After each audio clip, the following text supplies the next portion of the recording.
여러분 안녕하십니까? 오늘도 참으로 좋은 날입니다. 성령 충만하시기 바랍니다.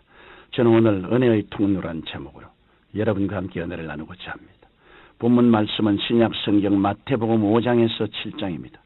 너희는 먼저 그의 나라와 그 의를 구하라. 그리하면 이 모든 것을 너희에게 더하시리라. 우리의 신앙생활은 늘 성장하는 것만은 아닙니다. 구원의 감격이 식어지고 믿음이 약해질 때도 있으며 기도가 막히고 응답이 없어 가슴이 답답할 때도 있습니다. 이럴 때 우리는 은혜의 통로가 막혀있지 않은가를 살펴봐야 합니다. 오늘 본문 말씀인 마태복음 5장에서 7장까지 예수님께서 말씀해 주신 내용을 중심으로 은혜의 통로를 활짝 열어놓는 방법에 대해 세 가지로 생각해 보겠습니다. 우리는 먼저 형제와 담을 쌓은 일이 있으면 하나님 앞에서 즉시 흘려버리고 화목해야 합니다. 예수님께서는 마태복음 5장 23절로 24절에 그러므로 예물을 제단에 드리다가 거기서 내 형제에게 원망 들을 만한 일이 있는 줄 생각나거든 예물을 제단 앞에 두고 먼저 가서 형제와 화목하고 그 후에 와서 예물을 드리라고 말씀하셨습니다. 형제를 미워하는 것은 나와 형제 사이에 담을 쌓을 뿐 아니라 나와 하나님과의 관계도 막히게 하는 것입니다. 최초의 살인자 가인도 동생 아벨을 미워하고 시기한 나머지 동생을 쳐서 죽이고는 하나님의 낯을 피하여 유리하며 방황하는 자가 되었던 것입니다. 그러므로 예수님께서는 형제를 미워하는 것은 이미 마음으로 살인한 것과 같다고 말씀하셨습니다. 우리 인간은 모두가 연약한 죄인입니다. 우리 속에 죄가 자리 잡고 있는 한 인간관계에서 미움은 사라지지 않고 하나님과 인간 사이도 화목할 수 없습니다. 그러나 우리를 화목케 하시려고 하나님의 아들 예수 그리스도께서 우리 죄를 대신하여 십자가에 달리사 화목 제물이 되신 것입니다. 이러므로 그리스도의 은혜로 하나님과 화목을 이룬 우리는 형제와도 화목해야 합니다.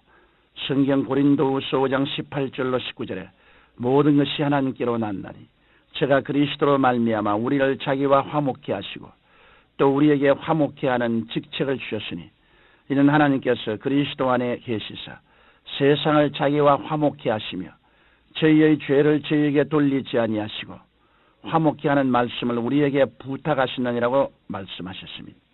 우리가 형제에게 억울한 일을 당하여 도저히 용서할 수 없을지라도 그리스도의 사랑으로 용서해야 합니다. 성령께 형제를 사랑하는 마음을 달라고 간구해야 합니다.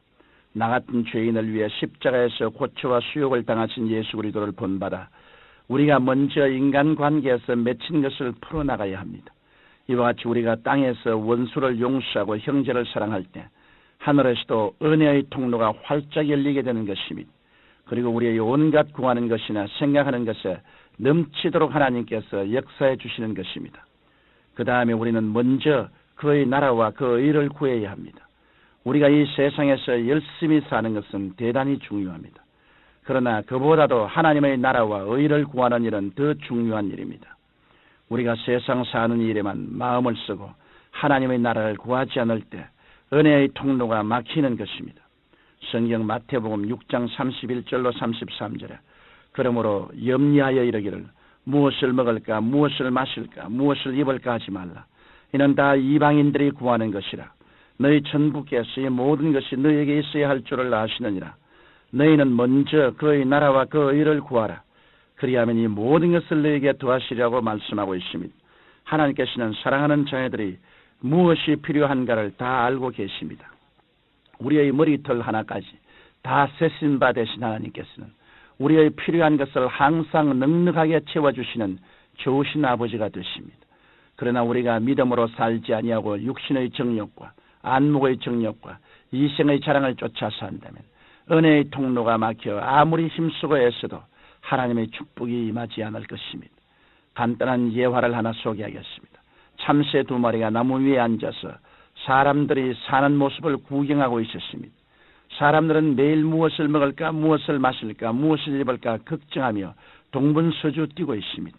이 모습을 본 한 참새가 말하기를 사람들은 왜 저렇게 매일 먹고 사는 일을 염려하는 것일까 하고 물었습니다. 그러자 옆에 있던 참새가 대답하기를 아마 사람들에게는 우리들처럼 돌봐주신 하나님이 안 계신가 봐 라고 말했다는 것입니다. 이러므로 여러분이 수고하고 무거운 짐을 모두 주님 발 아래 내려놓고 먼저 그의 나라와 그 의를 위해 살아갈 때 하나님께서 여러분을 책임져 주시고 때를 따라 풍성한 복을 내려주시는 것입니다. 우리가 사람과 막힌 것을 헐고 하나님 중심으로 섰으면 그 다음에는 내 자신을 항상 돌보아 낮아져야 합니다. 마지막으로 하늘의 신령한 은혜의 통로를 막아놓는 일은 형제를 비판하는 일입니다. 우리가 형제를 비판하고 헤아리면 은혜의 통로가 막히는 것입니다. 성경 마태복음 7장 5절에 외식하는 자여 먼저 내 눈 속에 들보를 빼어라. 그 후에야 밝히 보고 형제의 눈 속에서 티를 빼라고 말씀하셨습니다. 여기서 비판하지 말라는 것은 건전한 비판을 금하라는 것이 아닙니다. 비판이란 말의 헬라어인 크리시스는 원래 자신은 완전하고 흠이 없다고 여기면서 형제의 실수와 허물을 드러내어 정죄하고 판단할 때 사용되는 말입니다. 성경 야고보서 4장 11절에 형제들아 피차에 비방하지 말라. 형제를 비방하는 자나 형제를 판단하는 자는 곧 율법을 비방하고 율법을 판단하는 것이라. 네가 만일 율법을 판단하면 율법의 준행자가 아니요 재판자로다라고 말씀하고 있습니다. 우리는 그리스도의 은혜가 아니고는 한시도 살 수 없는 사람들인데 어떻게 형제를 판단할 수 있겠습니까? 형제를 비판하고 헤아릴 아무 권세가 없습니다. 그러므로 우리는 남을 비판하고 정죄하기에 앞서 하나님 말씀에 자신을 비추어 보고 겸손한 마음으로 남을 나보다 낮게 여겨야 합니다.